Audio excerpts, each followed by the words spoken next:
Hi, my name is Anya-Jayne Chambers. I'm here to present the anatomy of the voice for my Unit 18. So the voice. How does the voice work? A person's voice is produced by several parts of their body, including, but not limited to, the larynx, vocal folds, lungs, mouth, and nose. Today I'm going to be showing you the different parts and how they help. So we'll start off with the larynx. So as you can see from this diagram, the larynx is just here for your neck. And as you can see there. The larynx, also known as the voice box, is a hollow tube in the neck that is part of the respiratory system. It's responsible for voice production, breathing, and swallowing. The larynx contains the vocal folds that produce sound. And on that matter, we have next the vocal folds. I should not say cords. Vocal folds are folds of tissue in the throat that vibrate to create sound. The length of the vocal folds determines the pitch of your voice. And this is kind of a diagram for what they look like. So depending on whether it's open or closed, which I'll go along with later, it shows you the pitch that comes out. The lungs, nose, and the mouth. I'm pretty sure I don't need to tell you where the nose and the mouth is, but the lungs can be seen just here for your chest, as you can see from the diagram. Voice is produced by air flowing from the lungs. It controls pitch, tone, and volume, depending on the shape and size of your vocal folds and resonating spaces in your throat, nose, and mouth. The mouth and nose shape are the sounds that produce to form speech. The mouth, nasal passages, and throat amplify and modify voiced sounds to create a person's unique voice. With a more open mouth, a louder voice is present, while a more closed mouth produces a quieter, sometimes nasal voice. And while I was researching about this, I came across the Bernoulli effect. As air passes through the vocal folds, it creates a Bernoulli effect, causing the lower edges of the vocal folds to close, generating puffs of air that are transformed into sound. The recurrent laryngeal branch of the vagus nerve controls the vocal folds. The pitch of a person's voice is determined by the tension in their applied in these folds. Men's vocal folds vibrate at lower frequencies than a woman's, fun fact. Bernoulli's principle states that the speed of a fluid increases, its pressure decreases, or its potential energy decreases. Named after the Swiss mathematician Daniel Bernoulli, the principle was published in his 1738 work on hydrodynamics. Big words today. The Bernoulli effect is a component of the myoelastic aerodynamic theory, which explains how the vocal folds vibrate to produce sound. The frequency of these vibrations determines the pitch of the voice. And as you can see here, we have a diagram, very low quality, I don't know why it's done that, but this shows you the step-by-step of how the air passes through your vocal folds. So we have the myoelastic aerodynamic theory. The myoelastic aerodynamic theory of phonation explains that vocal fold vibration is caused by the interaction between airflow pressure on the vocal folds and the elastic forces within the tissues of the vocal folds. Just a little bit of fact on that. Can everybody please whistle? If you can't, just try. Thank you. What you've done there is an example of the Bernoulli effect. So when you whistle, you force air through a small opening between your lips, creating fast-moving air. As the air moves faster through the small gap, the pressure of the area decreases, pulling the surrounding area in. This is an example of the Bernoulli effect. Whistling demonstrates how constricted airflow leads to lower pressure and higher speed, similar to how air passes through your vocal cords during speech.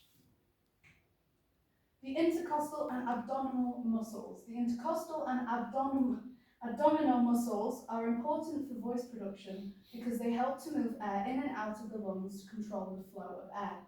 So the intercostals can be seen here, and there are internal intercostals and external intercostals. These muscles are located between your ribs and help to push air out from the lungs when you exhale. We have the abdominal muscles just here, And when you tighten your abdominal muscles, it creates pressure in your abdomen and chest, helping you control the relaxation of your diaphragm. Other factors that can affect your voice is breathing deep breaths help to position the larynx for singing and open vocal cords wide apart if needing to project. Relaxation is shoulders should be relaxed even during demanding tasks, as tension in the body means tension in the voice, by Cheryl, obviously. Partial breaths replenish air without taking in a complete breath, but this is more for singers as they use a lot more breathing control, but it can be used for normal voice too, especially for moments when there is a lot of stamina required. For example, that sentence. Diaphragm. Diaphragm plays a key role in the voice production by controlling the amount of air in the lungs and releases air through the vocal cords.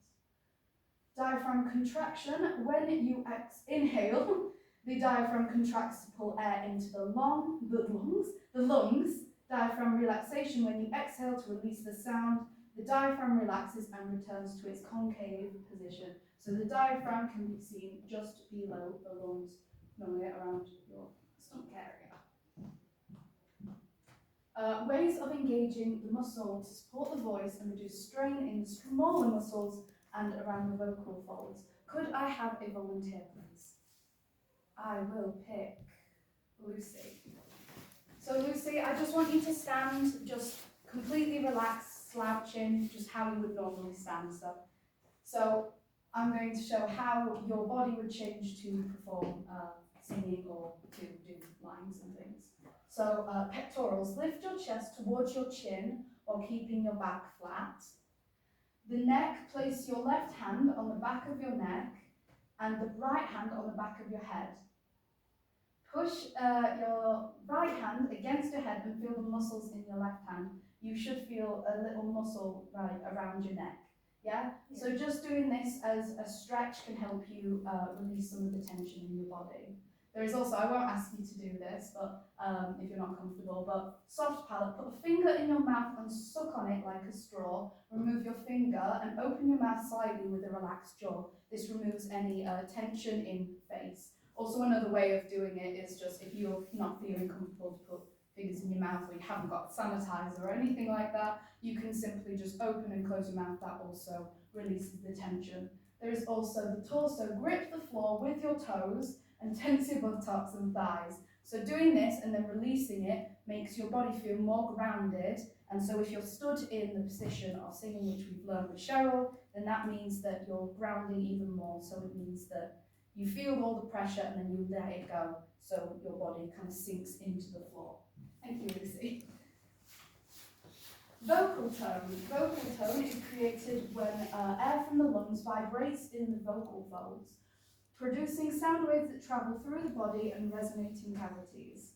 The speed of the vocal fold vibrations determines the pitch of the voice. Men have a lower pitch, women have a medium pitch, and children have a higher pitch most of the time. Vocal tone is known as timbre or tone quality. It's unique sound quality of a person's voice, and it can convey emotion. For example, saying, "I'm fine," with a cheerful voice, or "I'm fine," tone of voice conveys different meanings. To develop a clear full tone, you can try exercises that incorporate nasal renaissance, such as ah, or a open mouth So that can be or just which incorporates your hard palate and your soft palate. Spine alignment is important for voice production because it helps the lungs to expand vocal cords and vibrate freely. I will go on to that in a moment. Vibration amplitude, the amplitude of the voice. Folds vibration determines the loudness of the voice. Resonance, the throat, nose and mouth act as resonating cavities to modulate the sound.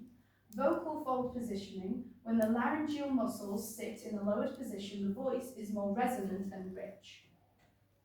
Tips for improving your posture and alignment is stand up straight, avoid slouching, hunching or leaning backwards or forwards. Relax your shoulders, let your shoulders drop naturally without forcing them down or back. engage your core muscles and your posture.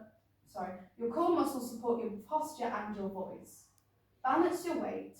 How you balance your weight can affect how you balance your weight on your feet can affect your voice. Adjust your chin. The position of your chin affects the alignment of your head, neck and jaw. So if you have it up, it can cause strain. So it's best to have your head straight forward. What's going on? Keep your shoulders over your hips. Avoid slouching when your shoulders would be in front of your hips. Open under your collarbone. Pull your shoulders back and open underneath your collarbone. Keep your knees slightly bent. Keep your knees slightly bent with your feet shoulder width apart. Breathe in a sense of well-being. Imagine you're playing a king or queen in something like a Shakespeare play. When there is pressure or tightening in any of the area, it can constrict your vocal sound.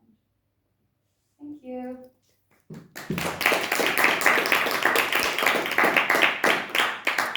I've got some questions for you, Anya. I just want to know so on your last slide, you spoke about imagining you being a Shakespearean character. How does that connect to your voice? So, standing with like a more regal manner, it means that you're stood upright. So you wouldn't normally see somebody of high authority, like slouching, but you'd see like a king or queen. When you imagine playing a king or queen, you'd be stood and you'd be very like regal. And I put Shakespeare because it's quite theatrical. But as we learned earlier today, normally when they're like this, it's more Georgian than Shakespearean. So it would be more of a Georgian king or queen. But okay. Also, as a performer yourself, what are your top tips for voice production? So for my top tip advice for voice production, I'd say is you need to, if you're doing like a certain voice, if it's going to be straining on you, so if you're doing a gruffer voice, I'd say you need to take a lot of time to drink and have stuff to clear your throat. I'd also say if you're going to be using something that could cause your voice to break, you don't want to have much dairy products because that can damage your voice when you are performing. Okay, what about technique-wise? Technique-wise, so I guess this kind of incorporates with like vocal warm-ups, but that's different for each person. So like learning what works for you, what vocal exercises work for you. What is one of the targets that you're working on vocally at the moment? So one of the targets, so do you mean in singing or just in normal? So from your personalised warm-up routine. So in my personalised warm-up routine, I'm looking at trying not to strain my voice, and like I said about the chin going up, I do that a lot in singing. I also can do that sometimes in theatre when I'm talking my lines. I like to look up and then I realise what I'm doing.